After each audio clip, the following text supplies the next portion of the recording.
નમસ્તે વિદ્યાર્થી મિત્રો, આર એજ્યુકેશનમાં તમારું હાર્દિક સ્વાગત છે।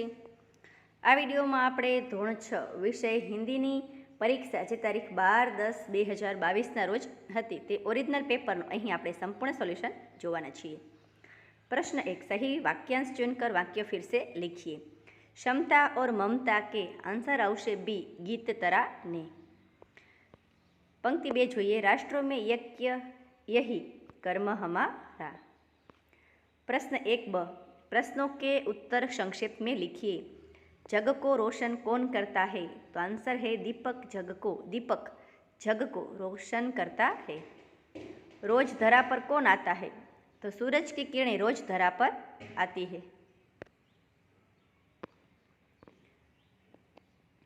आगे, प्रकृति के तत्व कौन कौन से हैं? तो प्रकृति के 5 तत्व है, पृथ्वी, जल, अग्नि, वायु और आकाश।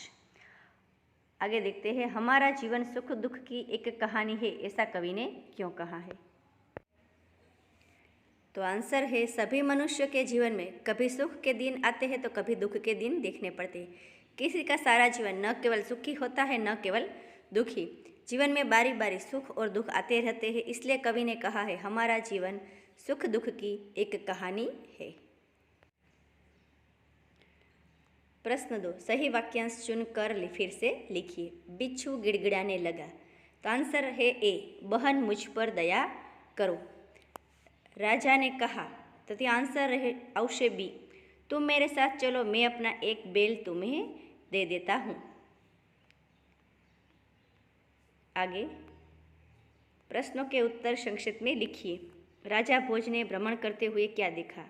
तो राजा भोज ने भ्रमण करते हुए देखा कि एक किसान हल जोत रहा है, मगर उसके हल में एक ही बैल है, दूसरे बैल के स्थान पर उसकी स्त्री हल खींच रही है। दूसरा, बिच्छू कहाँ फंस गया था? बिच्छू दलदल में फंस गया था। आगे, रेशमा ने को बाजार क्यों भेजा और बिच्छू को पछतावा क्यों हुआ? आंसर देखते हैं। माँ को लड्डू बनाने के लिए कुछ सामान की जरूरत थी। पति दफ्तर चले गए थे। बेटा गोलू अभी बहुत छोटा था। दादा दादी बहुत बुजुर्ग थे। माँ को परेशान देखकर रेशमा ने माँ से कहा कि आप मुझे सामान की सूची दी, एक थैली दे दीजिए, सामान में ले आऊँगी। रेशमा की आवाज़ में दृढ़ता थी। वह पहले भी एक बार सामान ला चुकी थी, इसलिए माँ ने रेशमा को बाजार भेजा। बिच्छू को पछतावा हुआ क्योंकि 2 बार जीवन दान देने वाली बतख यानी कि नन्ही को डंक मारने चला था।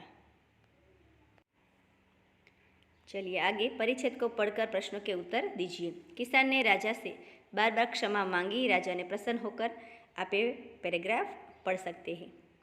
आंसर देखते हैं। किसने राजा से क्षमा मांगी? तो किसान ने राजा से क्षमा मांगी। आपको पूरे वाक्य में आंसर लिखना है। राजा भोज ने जोता था, उस खेत में क्या उगा था? तो राजा भोज ने जोता था, उस खेत में मोती उगे थे। किसान ने मोती किसको दे दिए? तो किसान ने मोती राजा भोज को दे दिए। मोती लेकर किसान किसके पास गया? तो मोती लेकर किसान राजा भोज के पास गया। किसान के खेत में कैसी फसल हुई थी? तो किसान के खेत में अच्छी फसल हुई थी। आगे देखते हैं, वाक्यों में से संज्ञा पहचान कर लिखिए। तो हिमालय की चढ़ाई बहुत कठिन थी, तो यहाँ हिमालय संज्ञा है। आज बिल्ली सारा दूध पी गई, तो यहाँ बिल्ली संज्ञा है। ब देखते हैं, सर्वनाम पहचानिए और लिखिए। आप कहाँ जा रहे हैं? तो यहाँ जो आप है वो सर्वनाम है। मैंने अपना काम पूरा कर दिया, तो यहाँ मैंने शब्द जो है वो सर्वनाम है। विशेषण पहचानिए और लिखिए। कक्षा में 10 लड़कियाँ बैठी है, तो यहाँ 10 विशेषण है।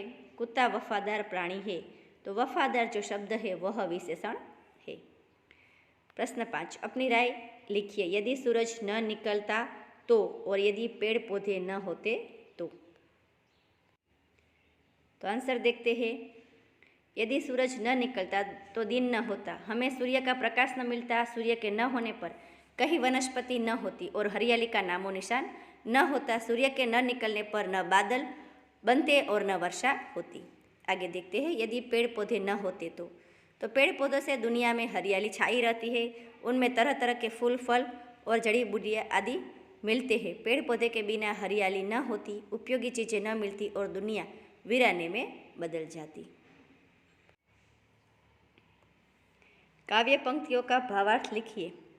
आओ हम भी बनकर इंसान बनकर जग में अपना नाम कमाए। तो भावार्थ रहेगा, आओ हम भी इंसान बने और संसार में अपना नाम रोशन करें, अपना यश फैलाए, हम अच्छे अच्छे काम करें, हमारे अच्छे कामों से यह धरती सुंदर एवं सुगंधित बने।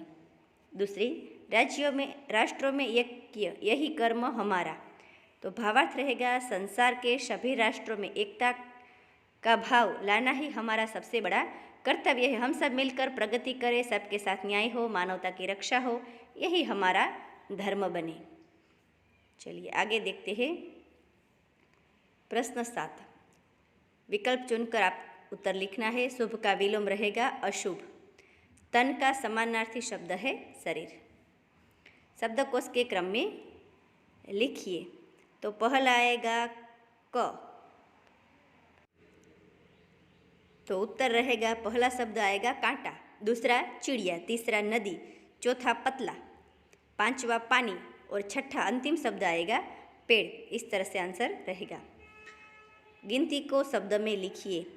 तो यहाँ पहला है 76, दूसरा है 44, तीसरा 68।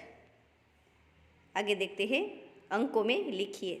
65, तो 65 आप इस तरह लिख सकते हैं 65, 73, 63, 97, इस तरह से, ठीक है।